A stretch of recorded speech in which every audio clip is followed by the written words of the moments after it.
Happy Friday and Thanksgiving weekend to all of my Canadian friends. We're having Thanksgiving weekend. So happy Thanksgiving. Enjoy your food and time with family. So in today's work, I'm being brought to the uterus for cleansing and bringing in the natural consciousness of the uterus, which is rejection. And the group and I were talking and came to a place where it's very strange that in today's society that we accept pretty much everything, even if it's notions, belief systems that go against the natural laws of nature or go against goodness. I'm going to say God. You can put whatever word you want to say in there. Something doesn't quite sit in the gut. It goes against the Ten Commandments, and when perhaps we don't want to hurt somebody's feelings, or we're worried about what's going to be said about us. Maybe we're concerned how people will say about us. And in comes an eighth chakra influence of being online. And then you get these mass hordes of people disagreeing with you, or even coming to slander you, or even potentially really hurt you. So I'm feeling really stressed right now. So I'm going to bring in a God's protection, saying, I demand God's protection now. God protect me now, and whoever's listening to this, and other healers and light workers or energy workers or even caregivers, may there be, maybe we put under God's umbrella of protection now. So I need to retract a bit because that feels very heavy, and I'm going to work within the confines, within the support, there we go, of the uterus.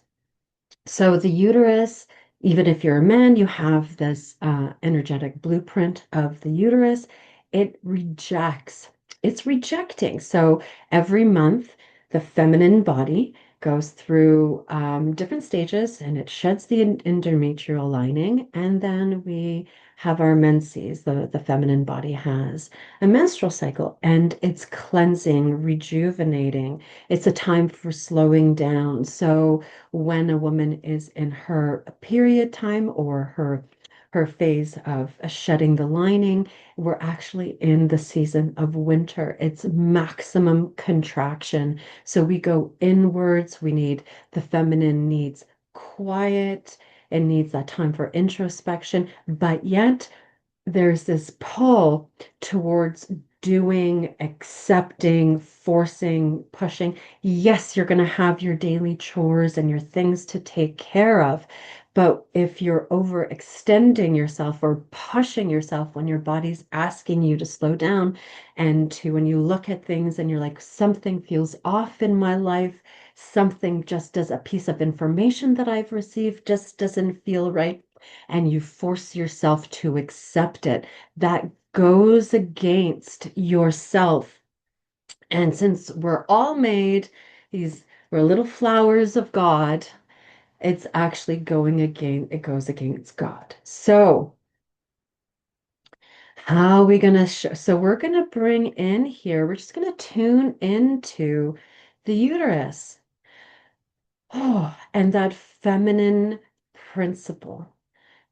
Lots of feminine now, lots of women. I'm not just saying women, but usually there's more feminine inside the feminine body just by 1%. It's not very much. There's not a huge difference between, men and women. We're just 1% different. And that 1% is everything. So, um, women, or feminine, if you're in the masculine body, or no, sorry, if you're in your masculine essence, you focus, but the feminine is multitasking. There needs to be a quiet. I get overwhelmed very easily. I need to retract. I can't be doing everything all the time and always in the masculine, the doer, the the forward forging, the leading. It's exhausting. It's exhausting. So we're moving into this feminine principle, even if you're a man in a masculine body, to take time to take a look. So we're talking about accepting and rejecting to where are you force feeding yourself something, whether it be a belief system, whether it be accepting a bad behavior, something that's actually damaging from someone else? And how are you force feeding yourself to accept that? Rejection is not a bad thing. Sometimes things need to be rejected. I'm not going to go to the grocery store and pick out a rotten apple and then force myself and my children to say, well, it's mean not to choose this rotten apple. You need to eat this rotten apple because it's the nice thing to do. You don't want to hurt the apple's feelings, or we can't reject something. Oh, if it's damaging, if it's harmful, if it's dangerous, then that feminine principle of rejection, that natural consciousness of the uterus boots up alongside that discernment of the small intestines and gets to discern for you. Now we have to be careful here where the my grandmother always says the devil waved his tail in front of my face. So I can't see that lost object. That's what she used to say. And she's like said, I'm going to stop looking for it and it'll become clear. So where within your life has this devil waved his tail in front of your face so that you're not using your discernment, that you're not using that natural consciousness, tuning into that natural consciousness of the uterus to reject.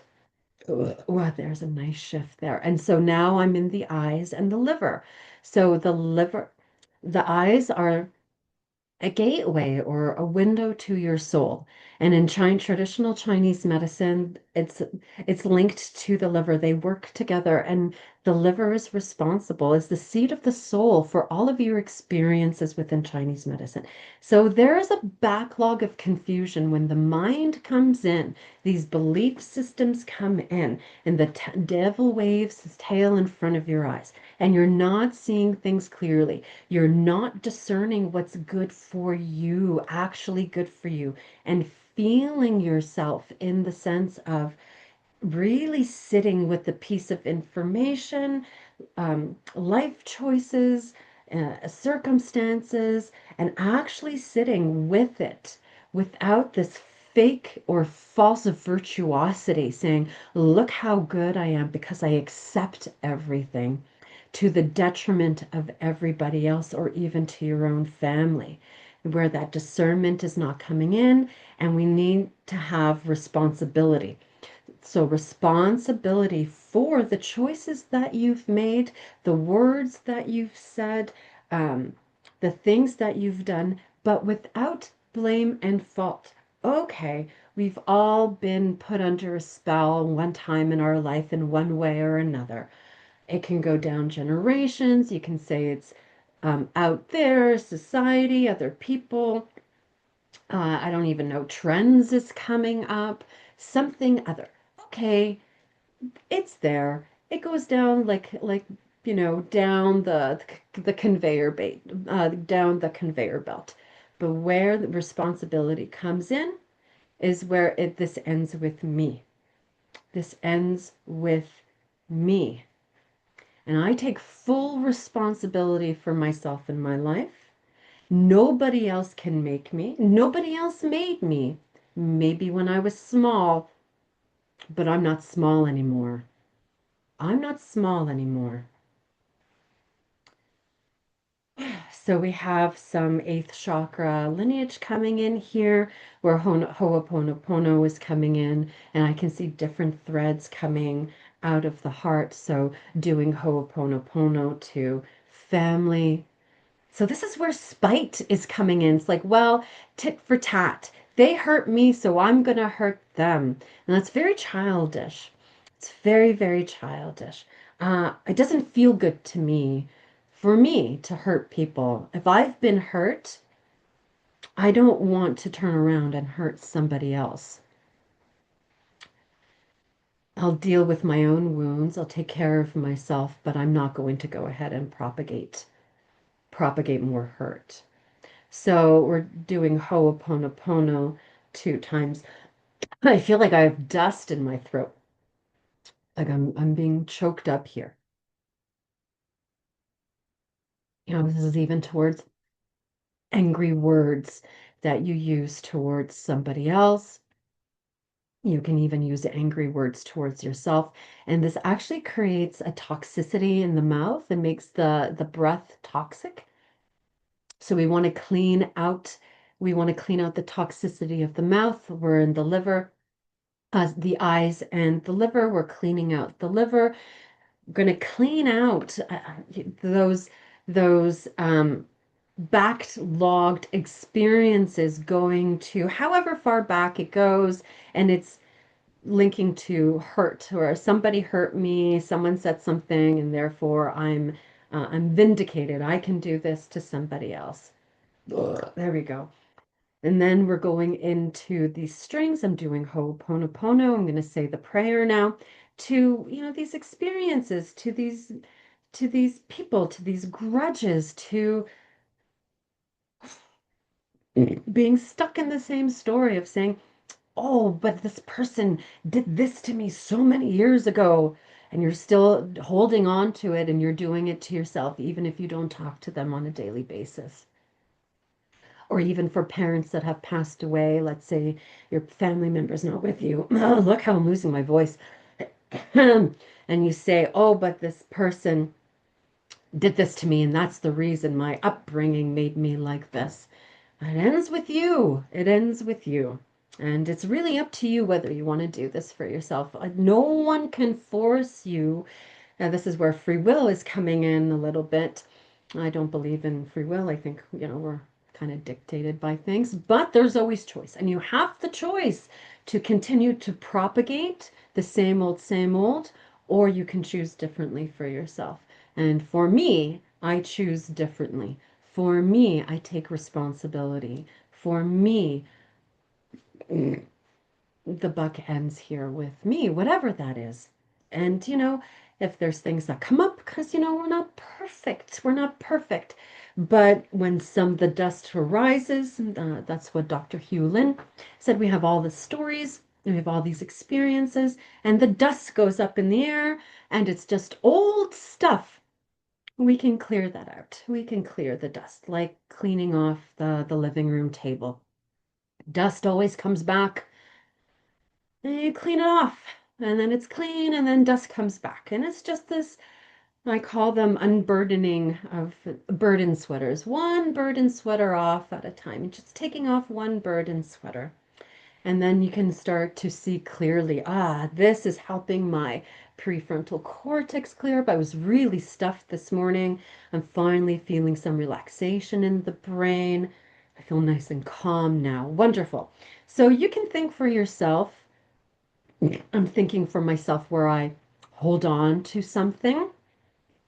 I've got very specific things in mind where they were tripping me up. So thank you so much for helping me see, moving that tail, moving that veil.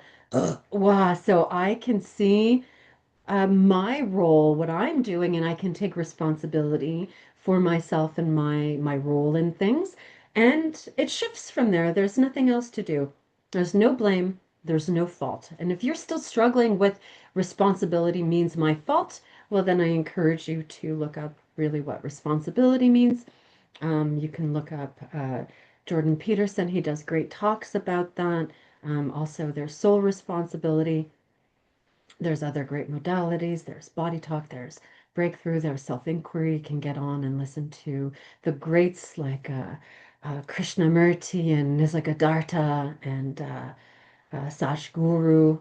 There's so many people. There's also other Jnana Yoga. So I'm giving you lots of examples of lots of places you can go and start to explore that for yourself and start to clear this dust for yourself.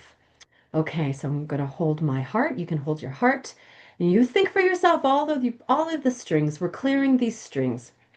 We're removing, we're clearing the dust. I'm sorry.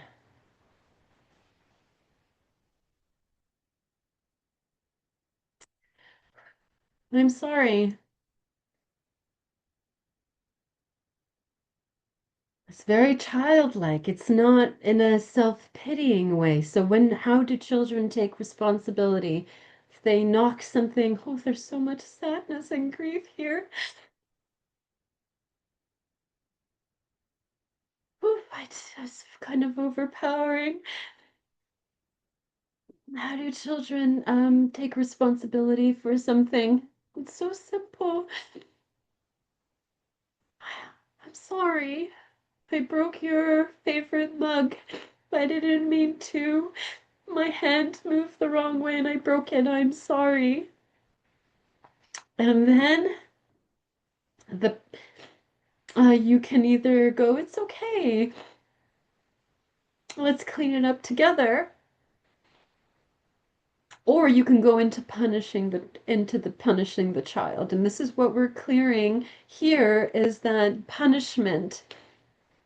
And that either that self-punishment or someone has done something against you and you continue to punish them and yourself. So responsibility. I'm sorry. I take responsibility for my role in the story. I take responsibility for my words. I take responsibility for my feelings, my emotions. I take responsibility for what I've done. I'm sorry. Oof. Please forgive me.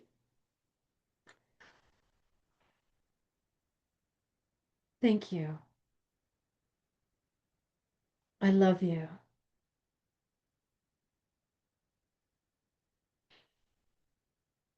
Oh, and I love you all. I wish all of you well. I wish everyone well. And thank you so much for finding me. If this session found you, I'm going to go ahead and tap this in. Let's see what this shifts and how this moves. The energy moves, perhaps in your life or within your own body. I'm definitely saw something for myself today that I didn't see before. And I'm actually really excited and curious to see what that opens up for me in new ways. So thank you all. If you found this channel, it helps to get healing out to the world. Please like, share, and subscribe. It helps me also to build this channel and continue to give you these healing sessions absolutely free from my heart. So please like, share, and subscribe. If you would like to receive your own private session, you can go ahead and book with me. I'm Monika Marczuk at Energy Medicine with Monika, professional holistic practitioner. See you all next week.